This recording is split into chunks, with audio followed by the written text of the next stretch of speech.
Good morning, everyone. My name is Sabrina, and on behalf of Choice, I'd like to welcome you to today's program, The Research Power of Audiovisual Primary Sources, which is sponsored by AM.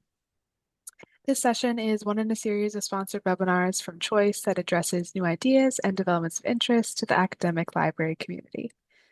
I'll just put a couple links in the chat where you can register for upcoming webinars and watch previous webinar recordings. Before we get started, I'd like to point out just a few features of the webinar software. All attendees who join the presentation are automatically muted and your cameras are off, so don't worry about generating any noise or feedback. We've got that taken care of for you.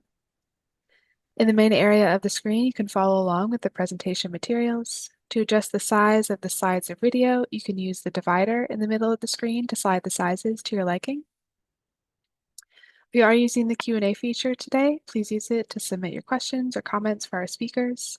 We'll answer as many questions as we have time for at the end of the presentation, so please type your questions into the Q&A module as they occur to you. Also, there is closed captioning available for today's session. To toggle the automated captions on or off, please use the Show Captions button on the bottom panel of your screen. You can also turn on automated translation for the captions by clicking the arrow button, toggling on translation, and selecting your preferred language. Last, please note that we are recording today's program and everyone who registered should receive a follow-up email with a link to the recording. And with that, we're ready to get started, so I will hand it over to Joe. All right. Thank you so much, Sabrina. Thank you, everybody who is here with us today. Really appreciate you hanging out with us. Grateful for your time. As I said, my name is Joe, and I am on our engagement team. My role is academic engagement specialist. So basically, what that means is I work with scholars all day, every day, historians, but also all different kinds of researchers and teachers who work with primary sources, right? Primary sources are the core, the center of everything we do. And I'll talk more about that and about audiovisual sources in particular in a second, but I just want to mention that there's going to be a poll any moment now that's going to ask a little bit about your own work, your own institutions, and how you use audiovisual sources. We're always, I mean, you know us at AM, we're always asking questions. We're always trying to figure out, okay, how are you using this kind of material so that we can better serve you, better understand. So, like I said, audiovisual sources. I want to talk a little bit about what that is, what it means, and why it deserves the kind of serious scholarly attention that we're trying to give it today. So AM, as many of you may know, is a publisher of digital primary source collections. We work with archives, libraries, all different kinds of cultural institutions, repositories of knowledge all around the world to try and expand access to primary sources, right? For researchers, for students, for teachers, wherever they may be.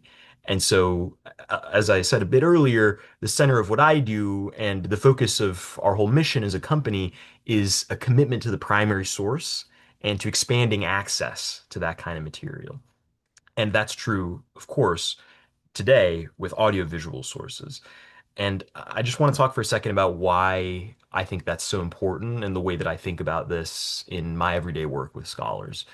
So, I think to understand that better, it's good to compare it to the written document, right? The written document is at the core of so many different kinds of scholarship, right? Including and especially in the discipline of history, which is my own training. And that's for a really obvious reason, which is that for most of history, right? History, the actual practice of history is, the written word, and there wasn't anything else, right? Historians, other scholars work from what survives, and so audiovisual sources are in a very deep and real sense new. I mean, film is barely over a century old. Recorded sound is roughly the same age, and I think what's so exciting is that they offer kinds of evidence that text, by its nature, can't. So, for example, a propaganda film, right, from the 1930s, it tells you not just what's being communicated, right, not just the words that are being said or displayed on the screen, but also, what kind of visual idiom was actually considered persuasive at the time, right? What images would an audience have been expected to recognize? And that's obviously a different order of claim, a different kind of understanding than you can get from just the written word. And I think of oral histories as well, for example, which are something that is really near and dear to my heart. They don't just transmit information, but they're preserving something about the texture of memory itself, right? Hesitations and emphasis and affect, right? That a transcript or a written document can describe, but they can't actually convey it with the same kind of immediacy. And I think that's what makes the sources that we're going to talk about today, Shakespearean silent films, makes them so salient and so valuable for those who are working in the history of performance and in working on Shakespeare specifically, is because it captures something about choice, about performance that, even if it's just written into a prompt book, isn't captured, isn't conveyed in the same way, right? And silent film in particular, I find extremely exciting because it was made at a moment where, cinema was still basically being invented, and I think that nowadays, with the sophistication of cinema, we tend to often think of silent film as somehow simple or primitive, and that's not the case at all. These people are constantly experimenting, they're trying new things, they're playing around, right? Seeing what's possible in this new visual medium that offered a whole host of seemingly infinite possibilities, right? I mean, they're playing with special effects. Everything that you think is purely the domain of modern cinema, they're already getting a taste of that in the early days of silent film.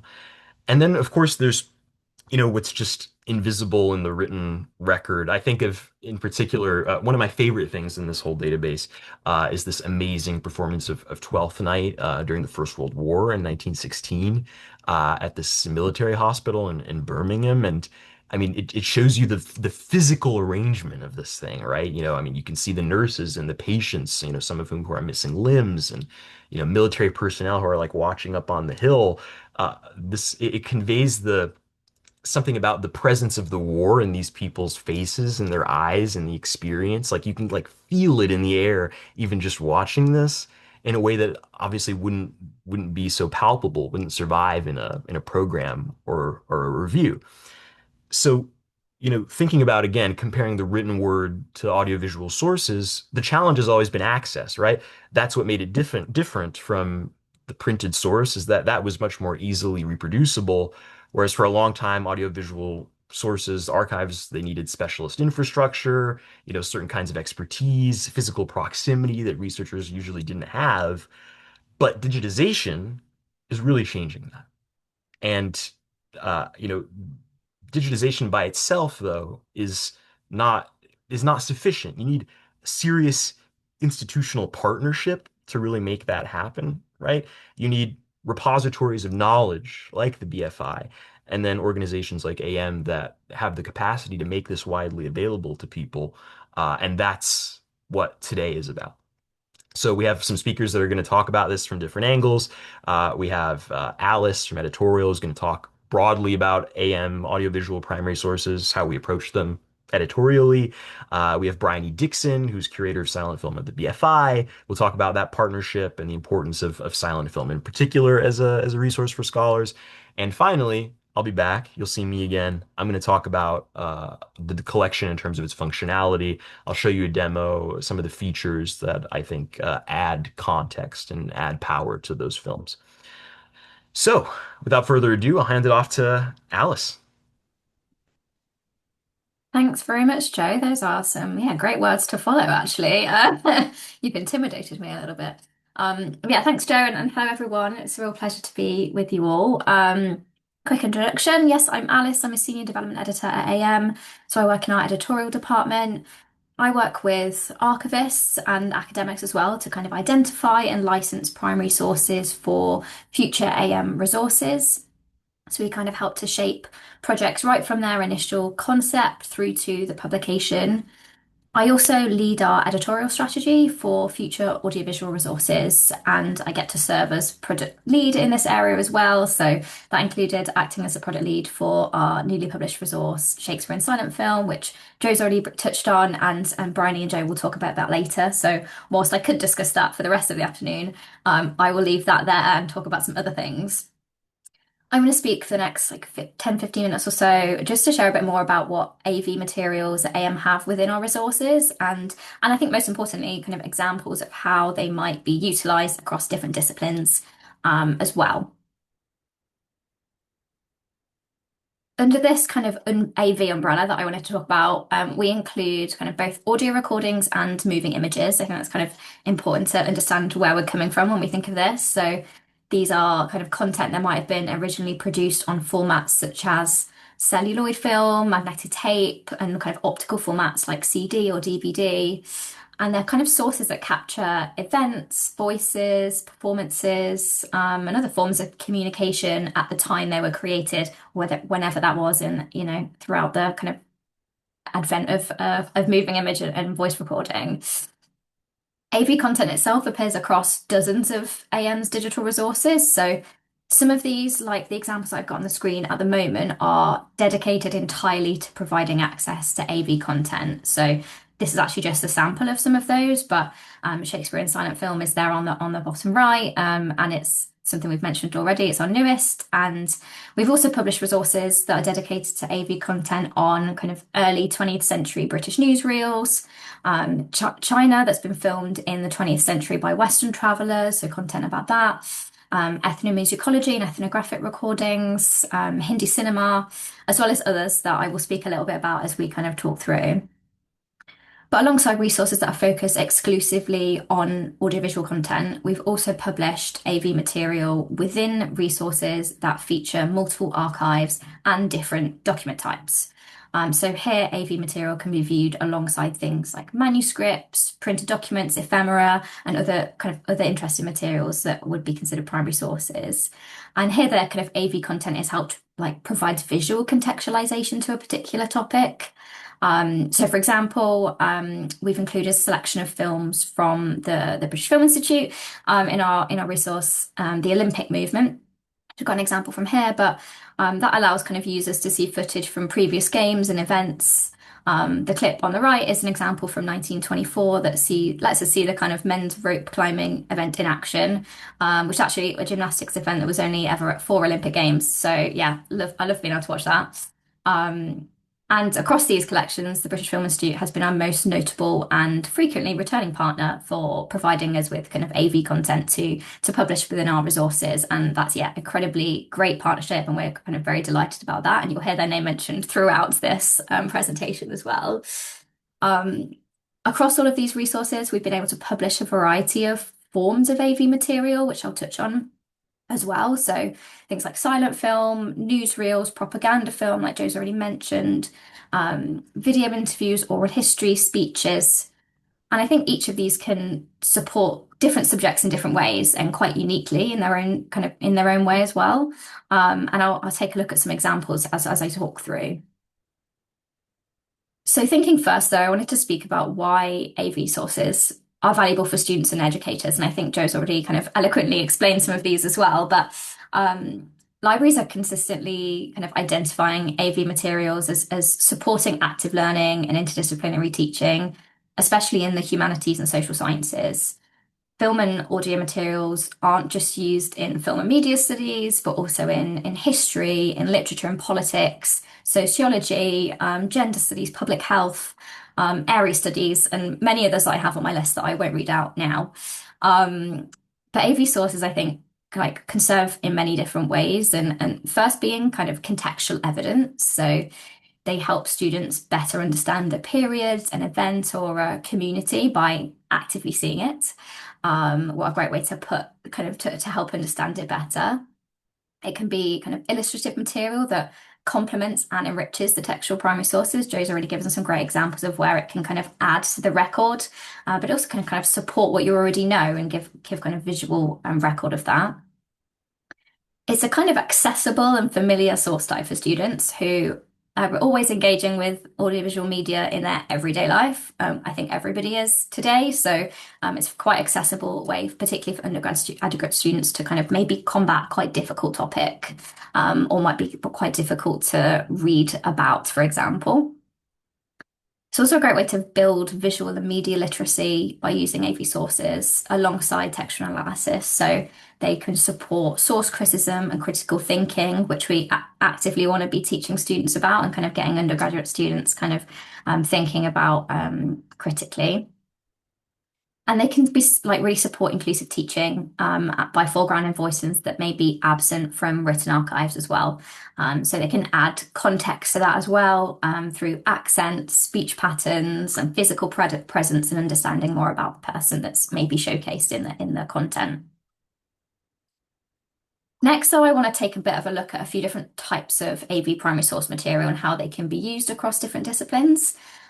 This is certainly just a small selection of examples rather than a full list of what can be found in AM's collections, what could be found at other kind of physical archives or in other digital repositories. But hopefully it gives a nice flavour to what's out there and how it can be used. I'll start with actuality footage, which I think is a great kind of valuable primary source. This is kind of film that captures everyday life as it unfolds, often without staging or scripting. So in AM's Victorians on Film, for example, this includes material from the Mitchell and Kenyon collection at the BFI, and it showcases scenes of factory gates, people leaving the factory, street scenes, and people kind of moving through their everyday spaces at the turn of the 20th century. The screenshot on the left comes from the film of a street scenes in Manchester from 1901. And it really shows a busy urban environment that's filled with shop fronts, traffic, pedestrians, really captures kind of industrial modernity. You see kind of goods and people moving in transit, police officers that are directing traffic, advertising that comes by on horse-drawn buses. And there's also women that are moving around the city independently that you can see and kind of watch as they walk by. Amid the kind of bustle of the environment in Manchester at this time, we also see that people just walk on by, but others are kind of very aware of the camera and engage with it. There's like two men who begin playing with each other's hats, thinking that they're being funny, and they are to a certain extent. And those moments I think are really revealing about what it shows beyond the street life that's happening. It kind of captures something about early cinema and the new technology that was integrating into society and people encountering that recording technology and responding to it for the first time, perhaps. And we're so used to seeing that out in the wild now. Separately, and a kind of we have kind of actuality footage that's in a different context in our resource China on Film, which brings together documentary and actuality footage by shot by foreign travelers in China across the 20th century.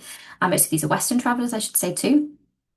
So these films offer kind of a rich visual evidence of labor, trade, transport, and social activity. I will just play the film on the right now. There it's playing. So what we have here is an example that shows labourers carrying logs from the quay to ships. And it reveals the kind of physical work that sustained commerce along the Grand Canal. This was a kind of a waterway that played a vital role in linking the agricultural highlands to urban markets across China. And I think the footage makes visible the kind of movement of goods and the organisation of labour and infrastructure and the people that supported the trade. But it also prompts questions around viewpoint, since these scenes were all recorded by Western travellers that were visiting China at the time as well. Newsreels are another rich primary source type, and they are certainly useful because of the kind of specific current events that they provide footage of, but also for considering how news was packaged to audiences when they were released. So across AM's collections, especially in the British newsreel material from the BFI as well, we see footage of political events, social change, and everyday life that has been presented as authoritative accounts of the time. And these sources let users study the events themselves, but again, the kind of editorial choices through which newsreel companies decided to frame them. So the range of stories covered across newsreels, I think, such as those produced by the Topical Budget Film Company, which the examples I have here are from, are quite striking, actually, the range of them. They include films on science and technology, health, storms and extreme weather, which is the example from the right is from, and animal welfare as well. The example on the left actually features wounded soldiers that are being taught how to make artificial limbs, which I think would certainly be of interest to scholars or students of war, of social welfare, of disability, and departments such as kind of politics and media studies as well. Like newsreels can offer a really useful way to analyse communication methods and techniques of persuasion. What I look at next is propaganda film, which certainly also communicates news and seeks to shape opinion, as Joe's already touched on, but it definitely does so in a more explicit and deliberate way than newsreels. That makes them very engaging and interesting for study within higher education. In AM's collections, this material is especially visible in our resource Socialism on Film, which the examples here are from. This resource documents the communist world from the Russian Revolution to the end of the Cold War through documentaries and newsreels. The propaganda films in that collection show how the socialist states presented themselves and the world around them. And it covers subjects such as healthcare, women's work, environmentalism, tourism, etc.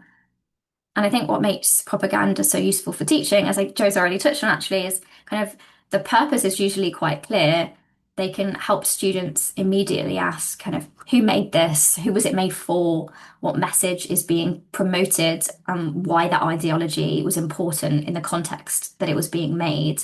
And then go on to think about if and how the film actually effectively delivers that message. These films also reflect the kind of political context in which they were made.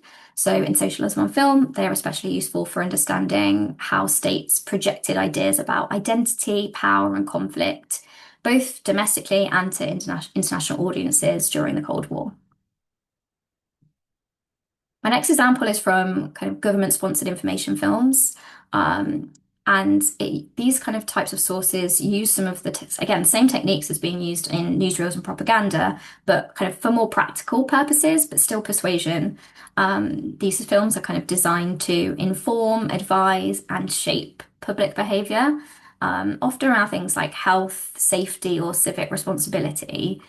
So rather than promoting a broad political ideology like the propaganda film might, they're usually kind of used to respond to specific social issues or moments of public concern. So you can also understand like what was important to the governments of the time in their public policy and how did they want to relay that to the public. That makes them, I think, really useful for examining, again, how governments translated public policy into everyday behavioural messaging. So, for example, this clip on the left is from a film called A Tissue. Daniel, could you please play it for me? We had some trouble getting me to play it, but that will play in the background. This is a 1941 film produced for the British Ministry of Information, and it focuses on how germs spread and how face masks can help prevent infection. So it combines a bit of scientific explanation and with practical advice, including some kind of demonstrations on how to make face masks at home, which was in the kind of an earlier clip from this. But it's certainly not hard to see the kind of parallels with wearing masks during the COVID pandemic and making them at home and knowing someone who might make them for you. And the film also appears to kind of open up questions around things like domestic labour and women's industrial work, both of which appear in the broader portrayal of kind of wartime society that this film kind of presents by giving us a bit of a snapshot into 1941. The example on the right is actually very different. It's a 1984 film that's concerning road safety, produced by the Central Office of Information. And it's clearly aimed at a younger audience and clearly aimed very much in the 1980s. It uses animation and the audio is a parody of Grandmaster Flash's song, which shows how kind of official messaging might also use popular culture to influence the behavior of teenagers and young people as well. It's kind of got this like hip hop graffiti style, which is, yeah, very, very 80s. I also want to talk a bit about interviews and oral histories and speeches as well before I wrap up. Interviews and oral histories are another, again, important AV primary source type, and they're particularly valuable for the personal experiences and perspectives that they get to preserve. So By using these in teaching, they help students to engage directly with questions around how individuals remember, which again, Joe's already touched on, but how they interpret events in their life and how they remember those and relay them. So for in our resource, Hindi cinema, for example, the material comes from the personal archive of Nazreen Kabir, and it consists mainly of unedited interviews with leading Indian film figures who helped shape the golden age of Hindi cinema. So on the left comes an interview with Wahida Rehman, in which she reflects working with Guru Dutt, especially on the film Payasa. In that she discusses his character and directing style and his support for fellow actors and colleagues. And there's other interviews with the same individual from the 2000s, much later, which then allow researchers to kind of trace how her views and memories of the same time change from the kind of 1988 up to the 2000s. In our collections, we also have oral histories and interviews kind of in both video form and in audio. You know, these can exist in both formats. And together they kind of show the range that this material can cover. So from things like film history and creative collaboration in Hindi cinema, to political activism and legal advocacy, such as the oral history that's on the right is with human rights lawyer Lewis Blum Cooper, in which he discusses his role in the founding of Amnesty International. Many of the kind of oral histories in that resource, for example, are audio only, but it's really nice to be able to see his face within that one.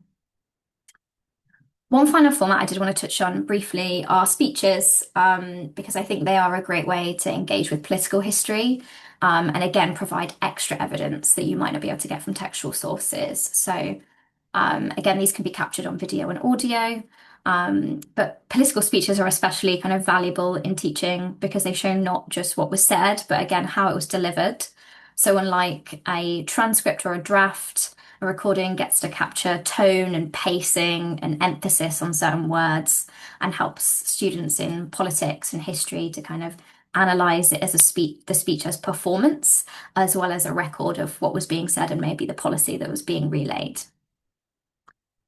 I will briefly touch on now, before I wrap up, just on a few words around our kind of overarching editorial strategy for future AV publications at AM, kind of take a bit of a shift now, before I pass on to Bryony. And AV material is a really important part of our future publishing programme. We are very much committed to continuing to develop and publish this kind of content, and doing so in a way that makes it like genuinely useful for teaching and research across higher education.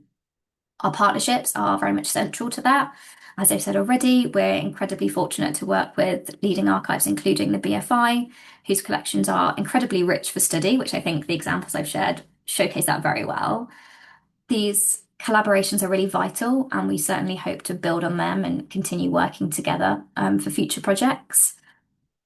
In terms of how we develop new ideas, our focus is always on identifying where AV material can add the most value.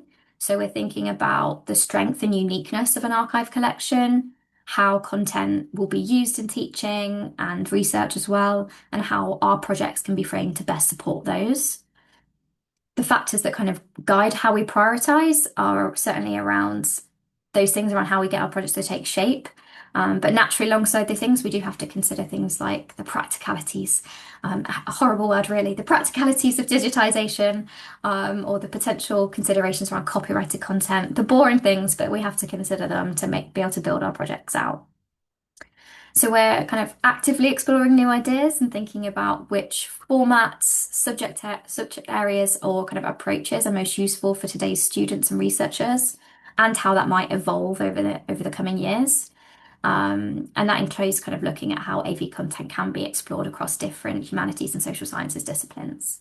I'm certainly excited about what's ahead, and I'm very happy to be involved with all of that. So, yeah, I guess watch this space for what we do in the future, and certainly feel free to ask any questions for me around that in the Q&A at the end. But I will now hand over to Bryony, who's joining us from the British Film Institute, to kind of say her piece, and I will leave it there. Thank you. Okay, thanks very much, Alice, for that fantastic survey of all the wonderful things that AM are doing with their collections. And we are, hugely happy to be working in this way as well. So my name's Bryony Dixon. I'm a curator at the BFI National Archive. I'm one of several curators. We tend to have subject specialisms, and my specialism is in silent film and early film, so basically anything up until when the talkies come in. I have been at the BFI for quite some time. So do we have the first slide? Okay. What you're seeing here is our master film store. It's a lovely drone shot which just moves very slowly. So we'll just have a look at that while I'm talking. So what I'm going to do over the course of the next 10 minutes or so is just to talk a little bit about the BFI archive, where we are, what we do, before saying a few words about the Silent Shakespeare project in particular, and the benefits for both for the archive and for the wider educational and academic community using audiovisual material, films from the BFI, and how we use silent film in teaching. So what we're looking at here is a place in the heart of the Warwickshire countryside. Oh my goodness, I've lost everybody. Hold on a sec. There we go. So, as I say, this is in the heart of the Warwickshire countryside. This is about 15 miles away from Stratford upon Avon. And these fields may well have been trampled upon by a young Shakespeare in search of deer or rabbit.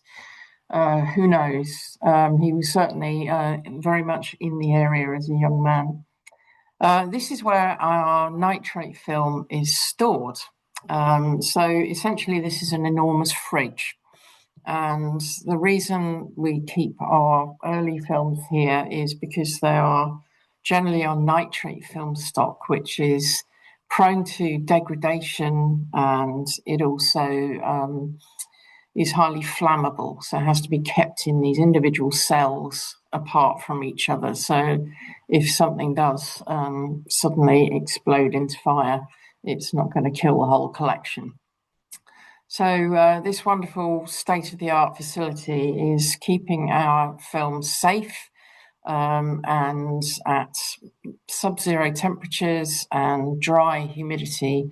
So they should last for a few hundred years.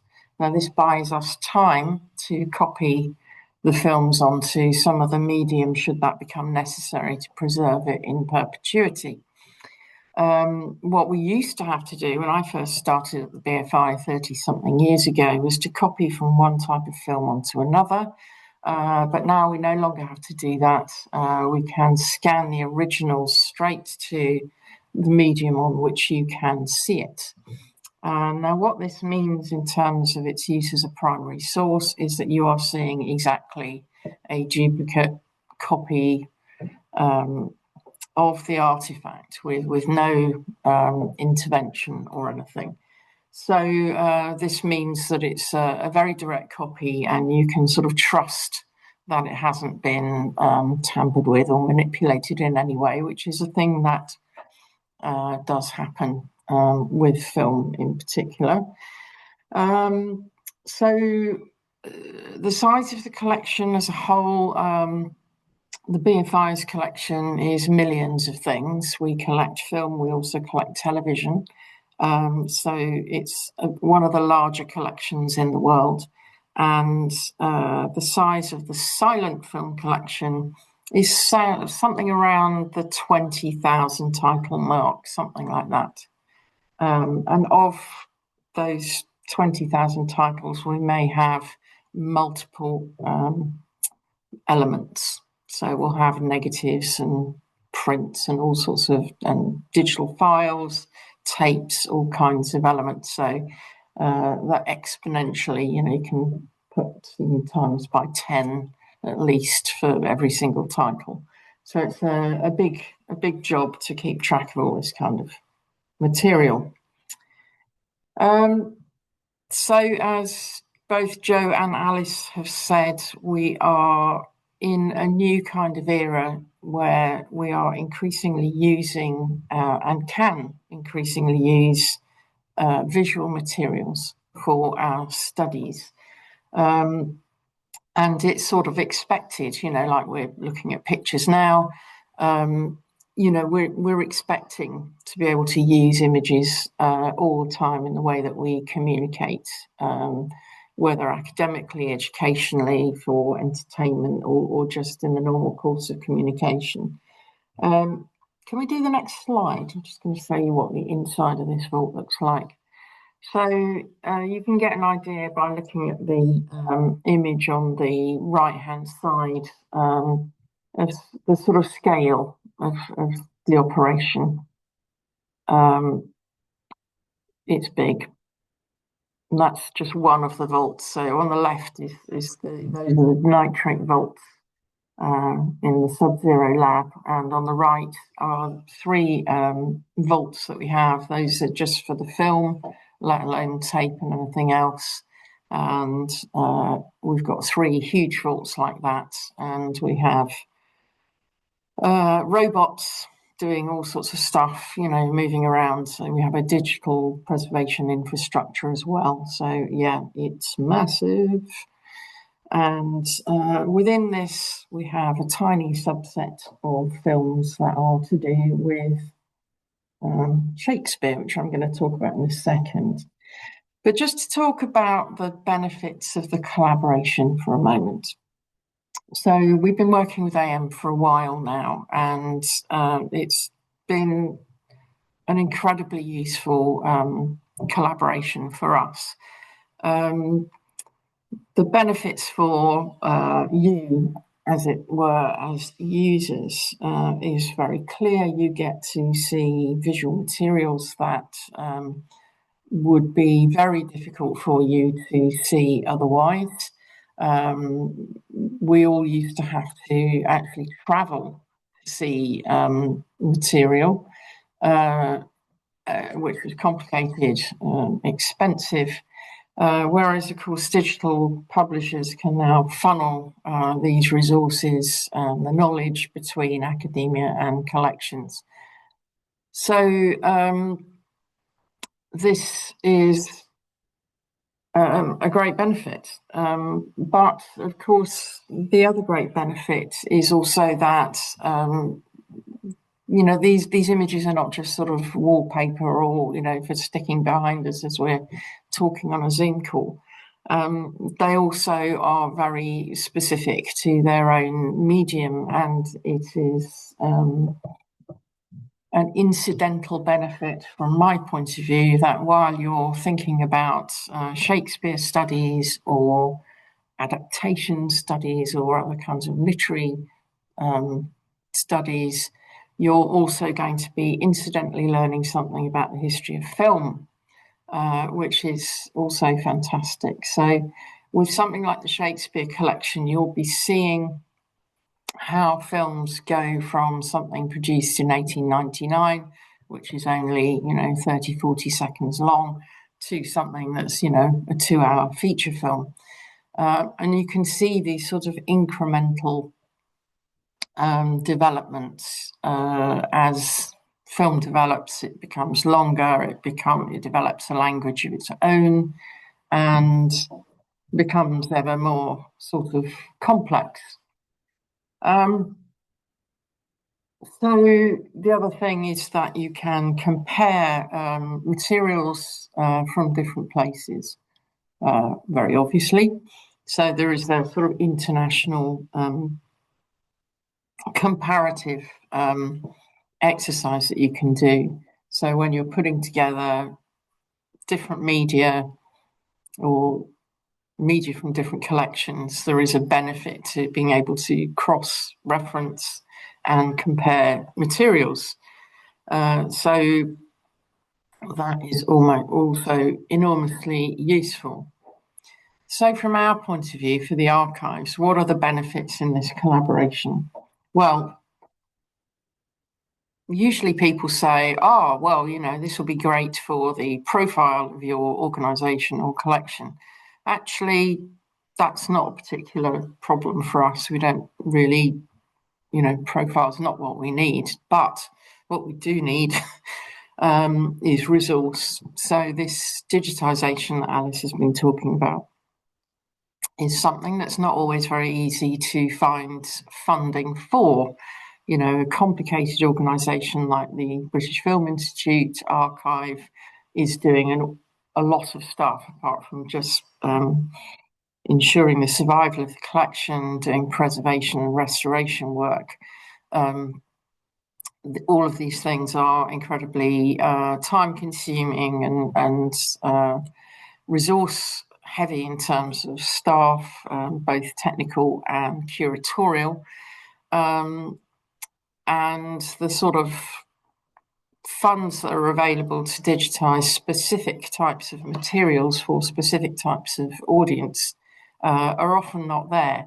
So finding an organisation that can connect the people who need to see particular types of material with an art collection that has materials of that type is absolutely invaluable for us.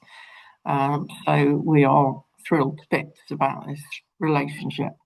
Alice referred to some of the more boring aspects of this kind of thing. We are very hampered as a collection by, excuse me, sticking to things like copyright law and particularly across international borders. So to have some of that sorted out for us is just fantastic. So hurrah. So I'll just come talk a little bit about the materials themselves. So primary sources, excuse me for a minute.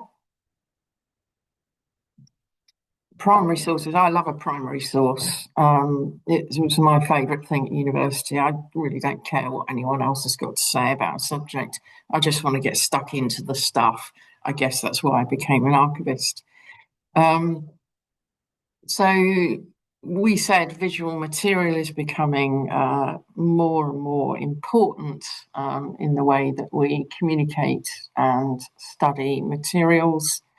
And the films that we're going to come on to talk about, we have presented as primary sources with almost no intervention or manipulation. So it's really very much straight what you see. Now, early film, like other old documents, are often incomplete or fragmentary, damaged. Sometimes they're a bit difficult to understand because you need to know what the context was of who made these films, why they made them, who all the people are. It's been kind of lost in time a bit. There is often in archival circles a temptation to restore, to tidy up, to improve, which we might do, for entertainment purposes, but wouldn't be appropriate for the sake of a project like this. So you need to be able to trust that what you're seeing is accurate, that the images, the colours, the intertitles are originals to the film and correct. So you need also to have properly researched production and credit information to be able to assess the value of this as a primary source for your studies. And so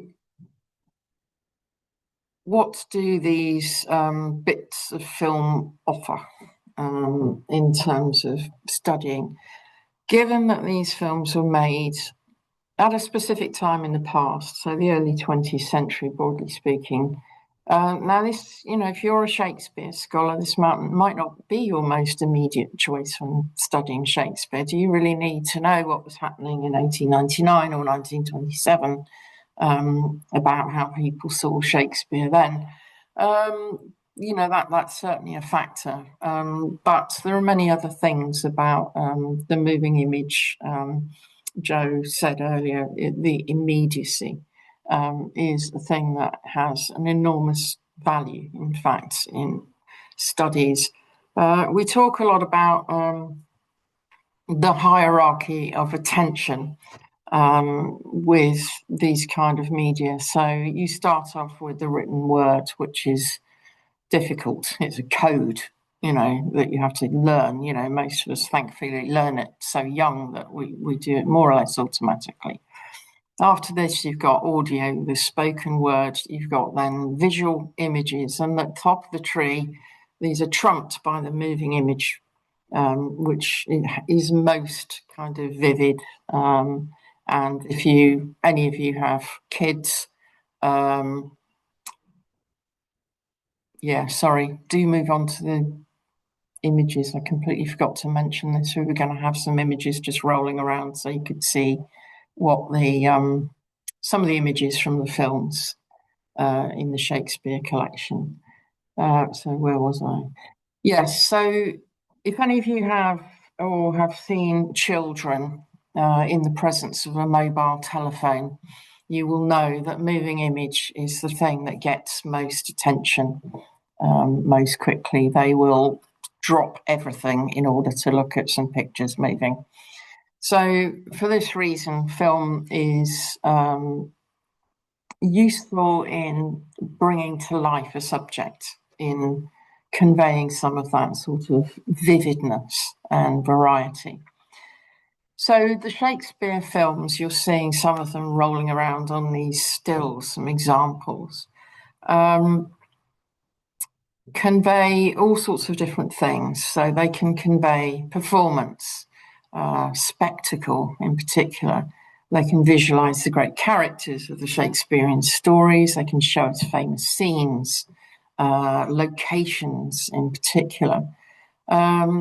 And as I say, as you look at these films, you can see something of the development of those films over time.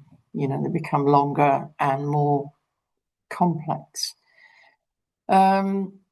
So projects like this give us an opportunity to compare films across time and sometimes between different collections and cultures and producing nations.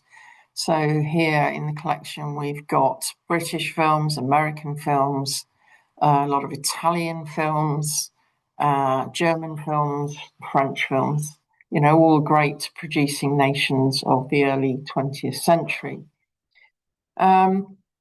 And in terms of what they choose to portray, it's all of those things that we're talking about, performance and spectacle.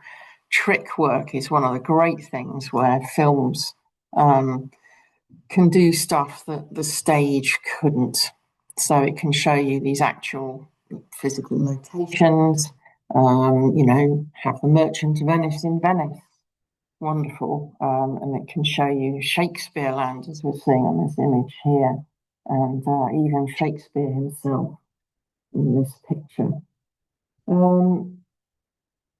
And the power of those images is so strong. I mean, Judith Buchanan, here, the Shakespeare scholar, who is in the package, Joe will probably talk about in a minute. She gives an example of, for example, Hamlet.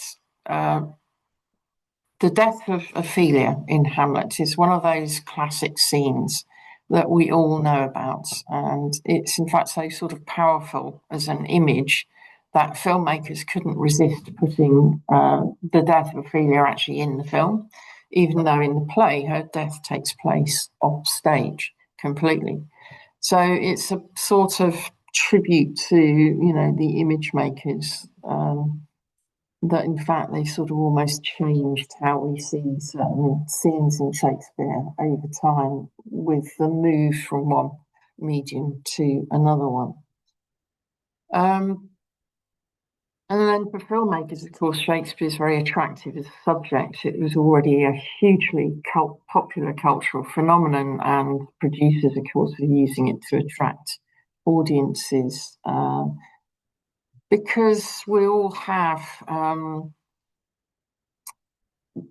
particularly certain themes in Shakespeare, if not the whole of Shakespeare, kind of within us. We all have a kind of reduced Shakespeare in our DNA. If you think, back to the playground, where we might do sort of Romeo, Romeo in the balcony scene, or we might do, oh, now it's the winter of our discontent, or whatever. All those things you kind of seem to absorb, certainly if you're British, by some kind of strange playground osmosis. So all of these things can be adapted for film. When people who are not familiar with early film, first start, they kind of think, silent film, Shakespeare makes no sense. Why? What's the point of a Shakespeare film without his words, his beautiful words? And then, of course, you have to explain that no one is really trying to adapt to film a 4-hour play. They're trying to adapt, just these key scenes that we are used to seeing and know very well. So the attractions of these films are many. I'm sure that Joe is now going to tell you much more about this. The Shakespeare in particular as a device or subject for filmmakers is a particularly valid one because it legitimizes, I suppose, film for the filmmakers. It sort of moves up the kind of social ranks from being something that was a very working class medium to something that was taken a bit more seriously by people. And Shakespeare also encourages those filmmakers to raise their production values. Now, that might be in the use of colour, as you see in these slides here, sumptuous costumes, courtesy of the Italians. You could hire very famous actors. You can make inventive sets. You can use fantastic tricks, elaborate scenery, or location shooting. So film brings variety, the joys of performance, of music. So film always, usually performed with music. It's very useful to bring Shakespearean stories alive. So just as in the 18th century, Lamb or Hazlitt might have brought the stories of Shakespeare, by condensing them in their time, so film brings Shakespeare to life in ours. Thank you. Brilliant. Thank you, Bryony. That was amazing. Absolutely amazing. I could have listened to that for like another hour. It was like a podcast. Uh, so I originally was going to have a demo for you guys with some detail on the functionality, as I mentioned, but just for the sake of time, I'm going to show you an image right here. Yep, there it is. And I'll just tell you directly. And if anyone here, by the way, who's listening wants a little more detail on the functionality, really the core of my role is to help scholars, to help librarians figure out how to get the most out of these collections, figure out how to actually use them. So there should be soon a link in the chat if you want to sign up for a demo with me. I'm not scary. It's all I do every day. Please feel free. I would like nothing more than to dive into this with you. But before we get to the Q&A, I'll just take 30 seconds to mention a couple of features of the database that I think are worth knowing about. So any of you here who have used an AM database before will be familiar with this setup here. And you'll understand that every database doesn't just consist of the documents, or in this case, the films, right? There's always some amount of context, some tools that are designed to make that material more powerful.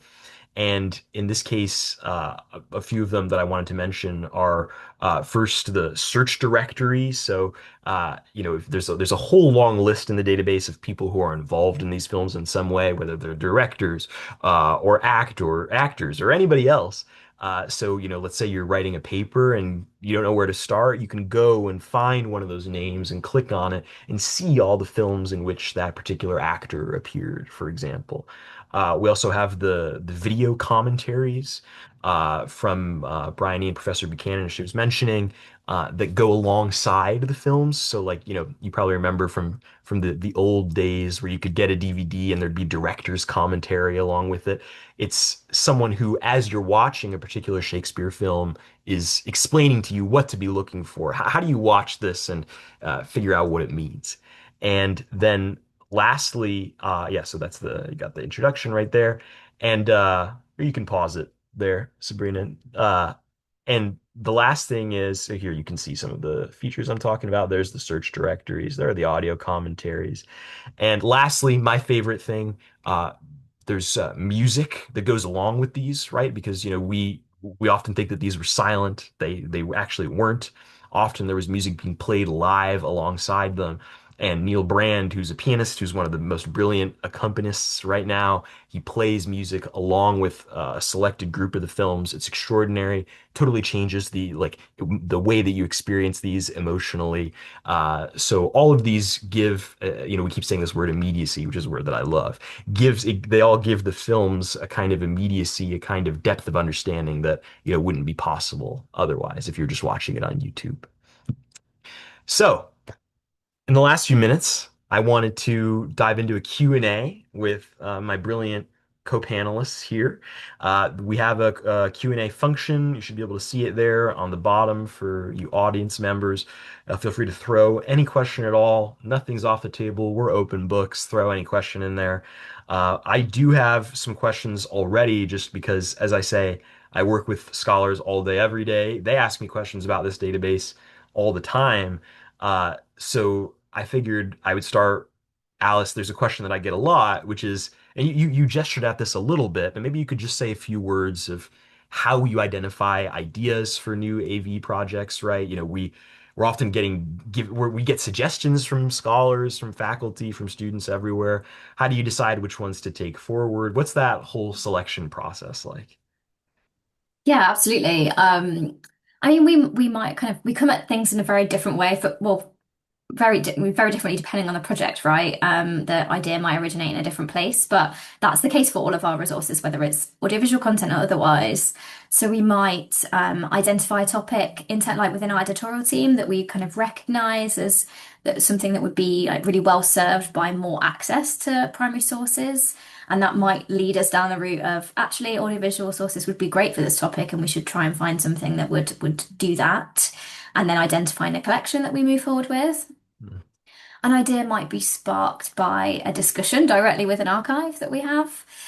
So we keep we keep abreast of what's happening, for example, at the BFI, we keep in touch with them, and it might be something that we share ideas with them, they share ideas with us, and we can kind of brainstorm new opportunities. And it might be something that they approach us with or we approach them with.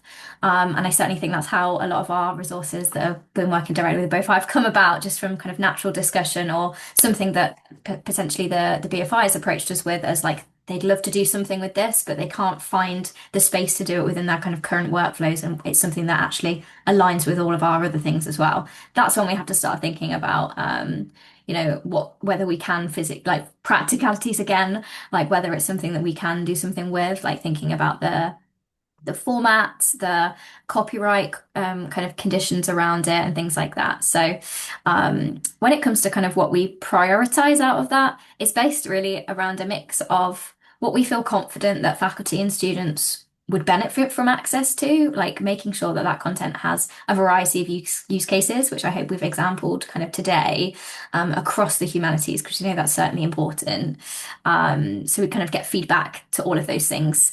And then we kind of go into the things about what does it look like physically and can we actually practically do it? But fundamentally, the practical things kind of are things we can all typically overcome, providing that the content is kind of as amazing as we hope it to be, and it will be used across disciplines. So Amazing. Yeah. Practicalities is a terrible word, like you said. yeah, I'm sorry I But kept saying it. no, no, no.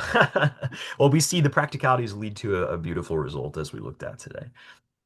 So maybe a question for Bryony or for either one of you. Jonathan asked a great question, which is just how do you digitize the films? How does this work?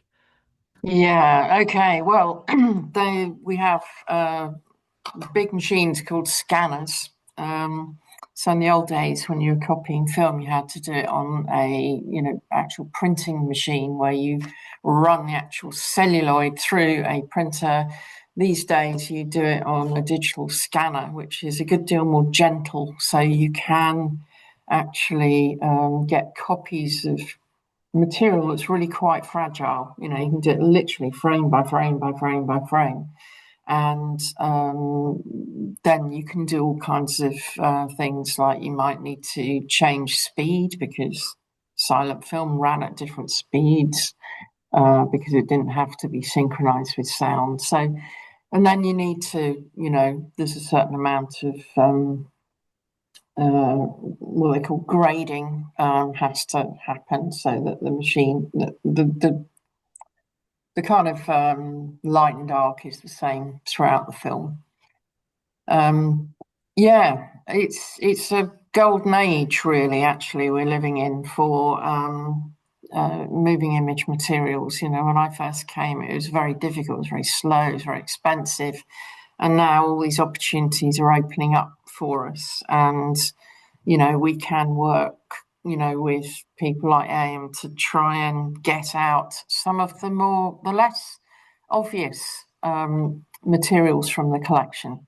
So it always used to be, feature film was the sort of thing that everybody was interested in, Alfred Hitchcock and da da da. And now people are interested in these fragments and, really almost obscure things, but which have so much capacity to tell you about what has happened in the past. It's really fantastic. Good times. Yeah, yeah, beautiful. All right, I know we're at time here, so we have a couple of last questions. Noel, about the graphics and icons to include in LibGuides. We'll come back to you separately on that. I've got it written down here, Noel, and I'll write to you and I'll speak to our marketing people, make sure you have access to the right kinds of images for that. Uh, Before I say goodbye, by the way, you might have seen, all of you in the chat, there's a survey that you can fill out if you've got a second. Just again, us asking questions as we always do, fact finding about the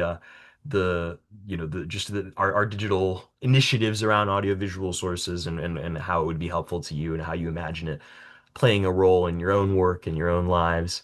And a last question from Chuying Chen, maybe just a yes or no, Bryony. Do you collect archives from Doctor Who at the BFI?